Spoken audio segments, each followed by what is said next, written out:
Good afternoon, Emberline. It is 2 o'clock, June 21st, I believe. Monday, June 21st. You are turning 2 this week. It has recently been brought to my attention that YouTube has had a hard time keeping my videos for whatever reason. The last 3 I have posted are no longer there, and now I have to go through my phone and see if I still have them and if I can repost them. If not, I am sorry that there was such a bad gap. 3 between then and the last one still isn't very much. As I think the last one that is up there right now is the one from February? But court is over. I am extremely happy about that. Me and your mom are being very civil and being very friendly again. Staying friends. Friendly. I'm starting to talk to your Uncle TJ again, and I'm hoping things continue this way. I grew up in a household where my mom and dad couldn't stand to be in the same room, and they pretended to whenever there was something going on that involved us 4 kids, but we could feel the tension. And I don't want that for my kid. I don't want you to think you have to pick sides. Me and your mom might not be together anymore. We may not agree on everything. Both of us are here for you at all times, and both of us love you more than anything in the world. Since then, I have some new tattoos. I don't know if you would have noticed they weren't in the cameras last time, since I mostly just do face. But I have some new tattoos. I have Memento Mori and Always Remember Almost.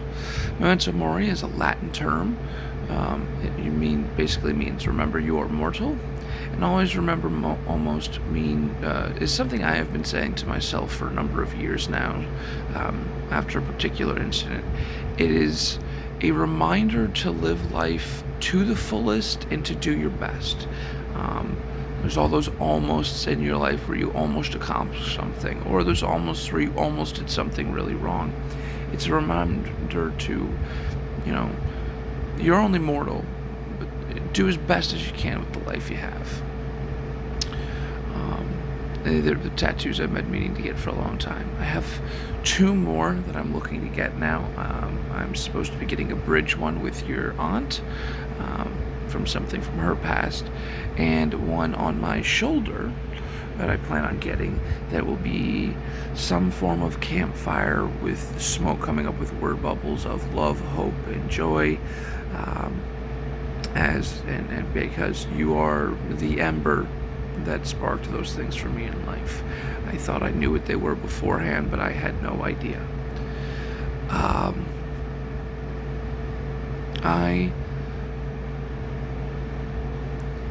am so happy to be able to have you. Unfortunately, I do only have you for 2 days a week. But that has to do with scheduling and the fact that you're already so used to a babysitting schedule with grandma and whatnot. So unfortunately, scheduling time, I still don't get a whole lot of time with you. I get more than I did a year ago, and I am so grateful. And I get to see you twice a week, and I get to talk with your mom, and occasionally get a video chat and photos of you. Sorry, I just woke up.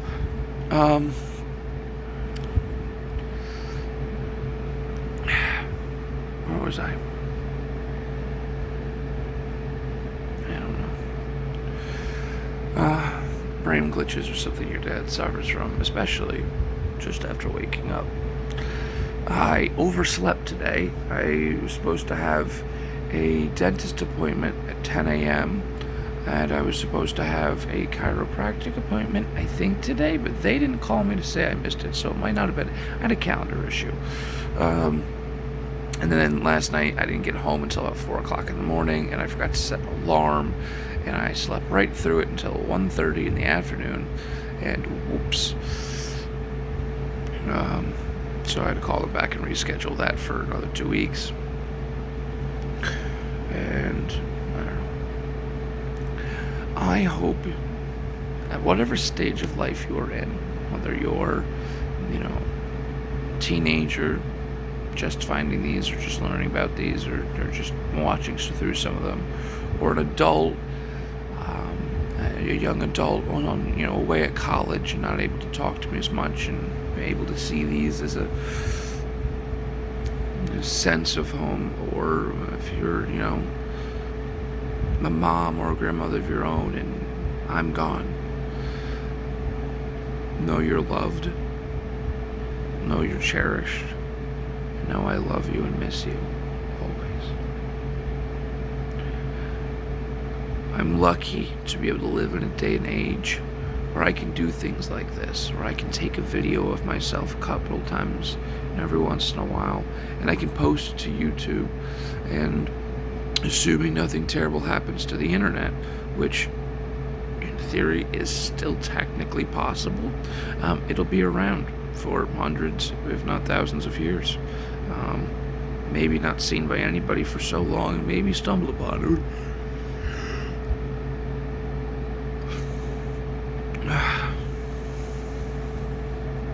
I hope you're doing well.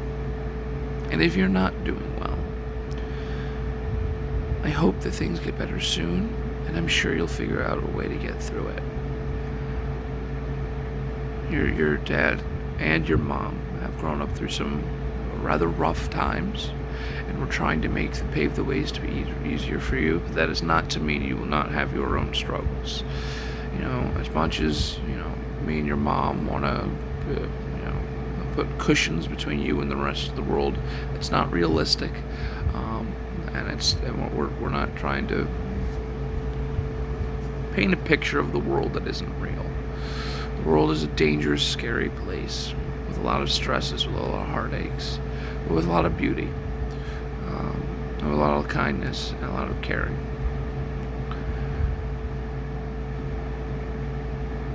Whether it's a financial, a physical, or an emotional struggle, I really hope at least one of us is there for you. If not, you're surrounded by friends and family.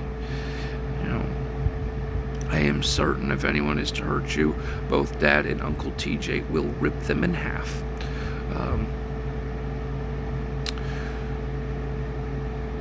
Uncle TJ is very protective, and I have a bit of a temper issue when it comes to protecting people I care about. In fact, your dad has only been in 3 fights? 3 fights in his life.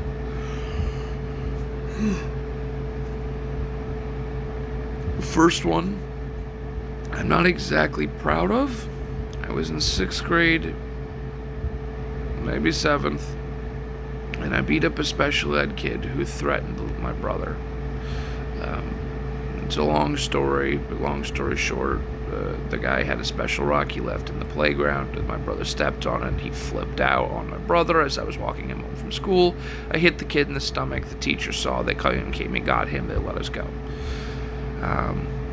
The second fight I was in was, I guess it wasn't really a fight. There was no fists thrown. It was a boyfriend of Anna's when she was in elementary school who was being a little creepy, and no fists actually made contact, but there was some very heated verbal words and threats, and I think the dude was genuinely scared of our block after that. And then the third one was when I got into a fight with your aunt's abuser. I had not known who he was for many years. It was many years after the incident, and I finally figured out who he was, and I kicked his ass. He started crying in the middle of the fight and seemed so confused and so baffled.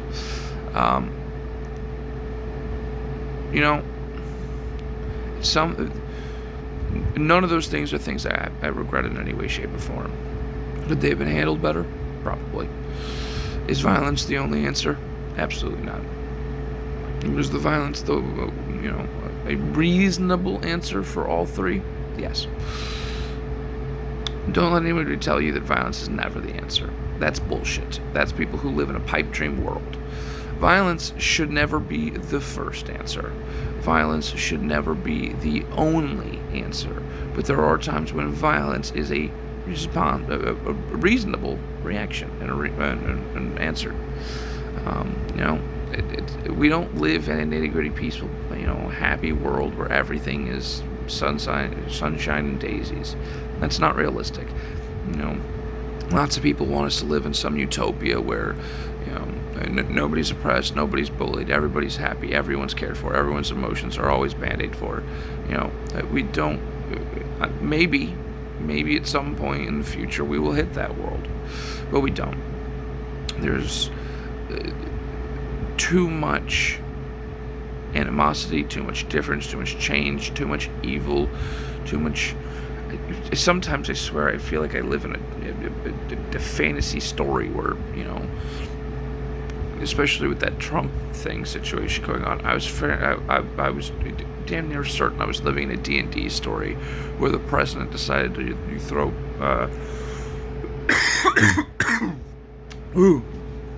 decided to usurp the government, and then I was going to have to be part of some party of fuckwabs to try to stop that shit. It didn't happen at this time. It doesn't mean it won't happen again. But that's happening all over the world. Sorry, that's a dark tirade I'm getting into. This video is not labeled for kids. This one is not. The rest of them are. This one, this is a dark conversation, but an honest one. I don't want to sit here and pretend like, Dad doesn't see struggles in the world. Your father is a very small picture type of person, though. He I look to see how I can help the people around me, and that's it. I'm not trying to fix the world. I don't think you can fix the world. I think as much as you try to fix the entire world, you're slapping, plugs in a sinking ship that's gotten wrecked. You're putting little band-aids, but you're just gonna pop one of the other ones off. It's a never-ending cycle. I think the best way to go through life is to live life to your fullest, do what makes you happy, and try to make those around you happy. I think Dad has said this before, where Dad's happiness comes from being able to provide and help others, whether it's his family, whether it's his friends, whether it's going out to dinner and paying for my friend's meal, or helping somebody out pay with the rent or whatever. Right now, Dad has started budgeting. I have to give your mom an absolute load of credit. In the last little over a year since we've been separated, your mother has scraped by, fought for, done odd jobs, done everything she can to put money in your savings, and she has $5,000 in savings for college for you, which is mind-boggling to me that she pulled that off. Not that, I'm so happy for her, and I'm so happy for you. I'm proud of your mother being able to do that, and I feel disappointed that your dad did not do the same.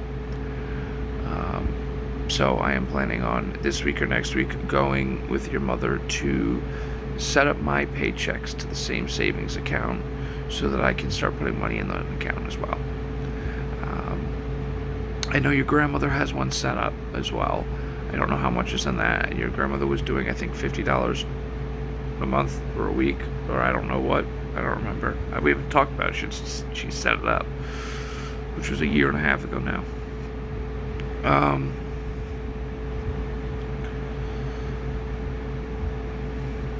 I don't know what I'm talking about now. My brain is just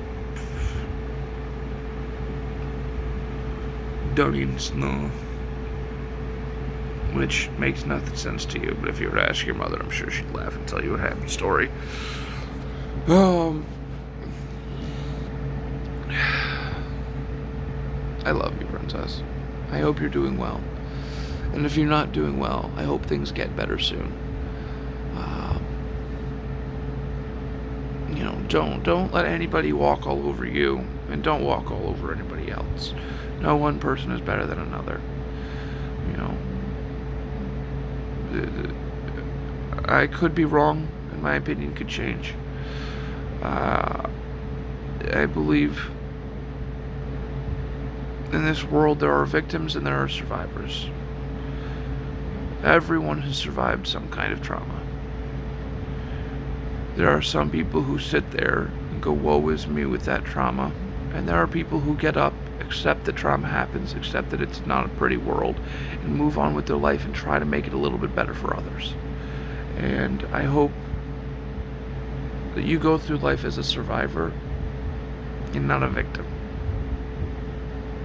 Because the whiny little victim is so fucking annoying. I love you. I'm going to post this. Hopefully it sticks. I'm going to try to find the rest of them. If I find them, it's going to be why there's going to be like 3 or 4 posted in back to back in a day after months of a gap. Bye, princess.